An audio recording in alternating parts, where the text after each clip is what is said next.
So the hardest periods, they say, are when your kids are toddlers and then teens. In many ways, it's a similar state.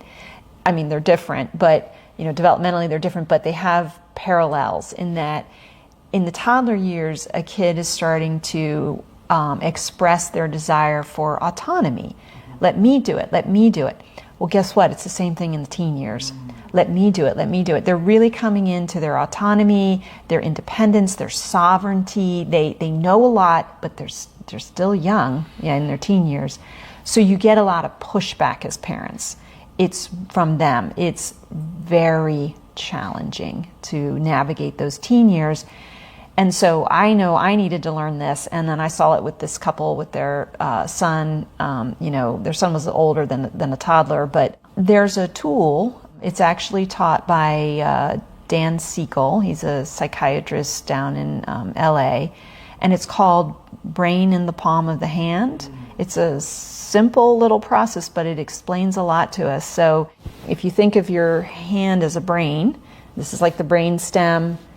The fingers are your prefrontal cortex, and this is where the center, your prefrontal cortex, has all your judgment, your moderating of emotions, your learning goes on in the prefrontal cortex, all of your executive functions, so planning, those sorts of things, time management.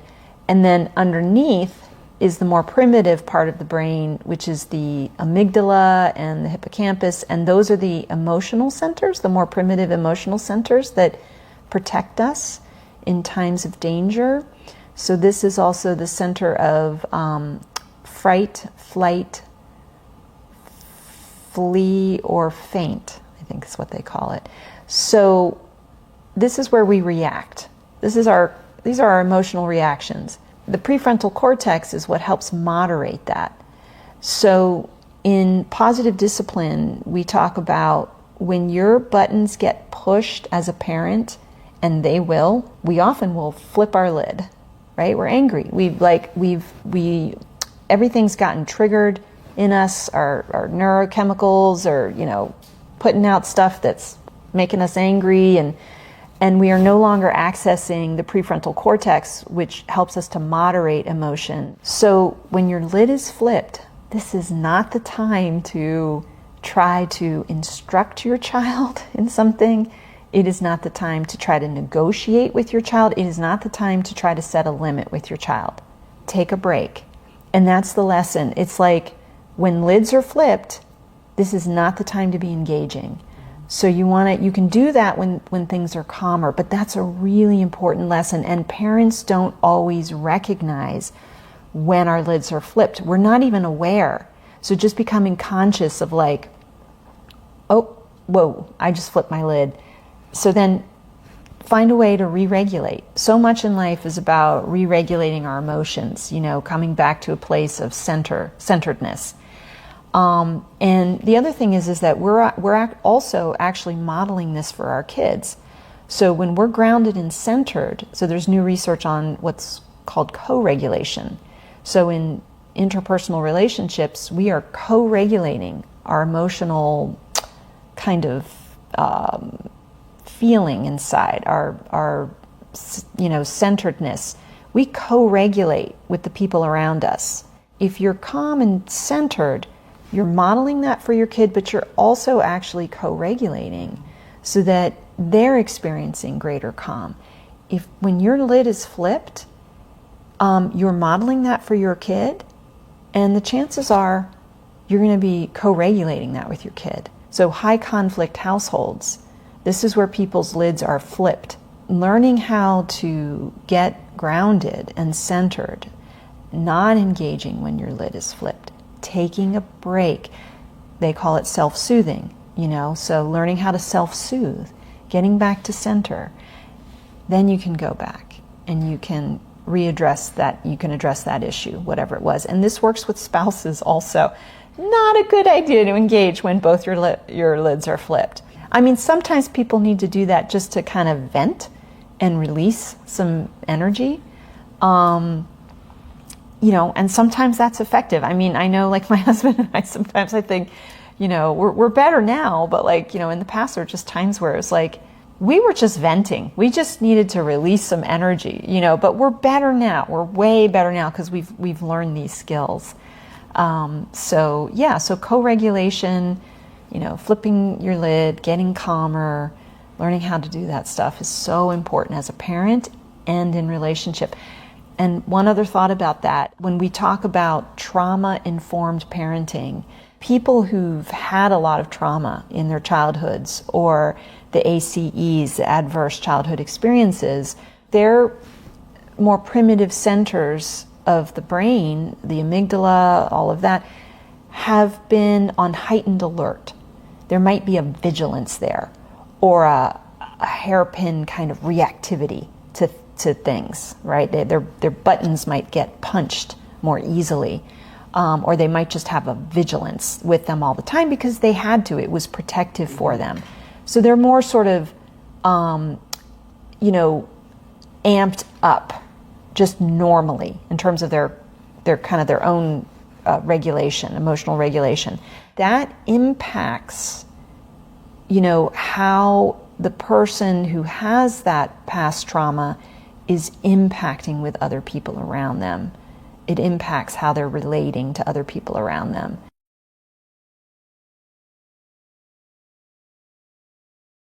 If you find that you want to speak more and you want to tell people things, right? Because there's something in you that's like, no, I've got something to say, like that urge, that might be a sign to take a step back and observe yourself a little bit more. And also another teaching in positive discipline is ask, don't tell.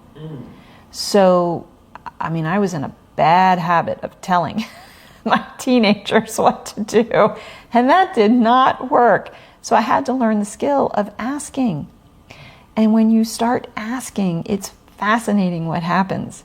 Because a lot of times the person you're asking the questions, they will figure it out themselves. They will self-correct. So that's a big transition for parents.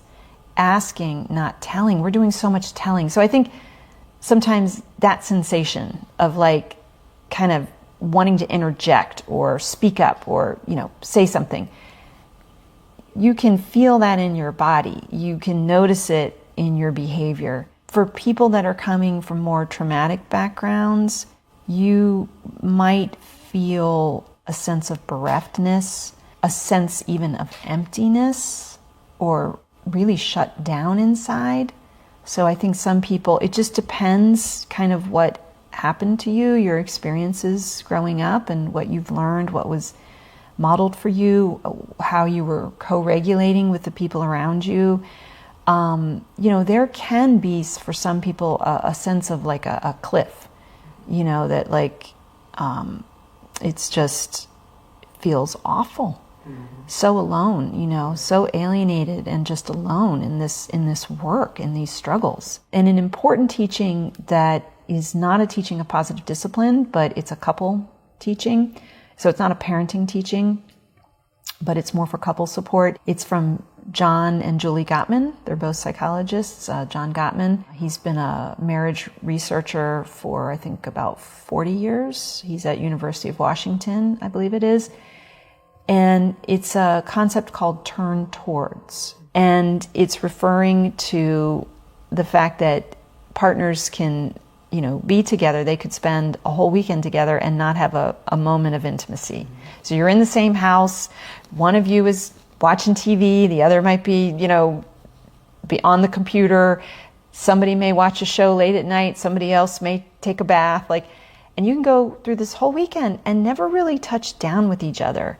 You need to create connection with your spouse. You need to create that intimacy. And so turning towards, a lot of times when we feel at a loss with either the parenting struggles or maybe something at work, partners can get in the habit of turning away from their spouse or their partner. When you do that, you're starting to lay tracks down for that sort of continued behavior. It creates greater distance in the relationship over time. So this idea of turning towards, you have to start turning towards each other And it can be really hard because you make yourself vulnerable. And your partner may not know how to be there for you when you're turning towards. You're trying to turn towards, but maybe you're saying something really like stupid in the moment. So how can you turn towards them? So then you got to work through that stuff. So it's work. It's work. It's always going to be work to learn how to create better connections with your spouse, and certainly also our children. But this turning towards is a really important practice that we need to be doing with our partners. Wow, that's a good question. In my teen years, what are your biggest struggles right now? What are you not getting that you see around you? But I might want to do a lot of telling too. In my 20s, I might ask myself, what are you afraid of? What might your life be like if you don't go down this road? Because we really do come to these places, right, where we make choices and our life changes because of them. Yeah, I think probably always asking yourself, what is it that I want? What is it that I'm afraid of? What's holding me back? What can I do differently to make things better for myself and for the people around me? I think they'd be like, whoa, you did this? Are you kidding me? I would say, I had to give up some things, but I gained so much. And it isn't the things that we're taught in school to value and to treasure. Having a career is really important, and women do need to have careers, and we all need to have careers. And sometimes you might have to downshift, and that's a decision, that every family does have to make together on their own, how they're going to do that, if they decide to do that. There's a lot of choices along the way that you can make, and I think, my younger self, my 20 self would just be like, I cannot believe you did this, and how did you do this? How did you do this? Yeah, and I would say I did it by keeping an open heart, keeping an open mind. I had to let go of a lot of stuff, a lot of fear, being able to tolerate your own fear, keeping your heart open to the possibilities, making yourself vulnerable, and courage. Thank you so much. Aww. Thank you so much for this beautiful interview. Just look in the cameras, tell them who you are and where they can find you on social media. Okay, great. Yeah, I'm Lisa Krausz. I'm a parent and couple educator and coach. And you can find me at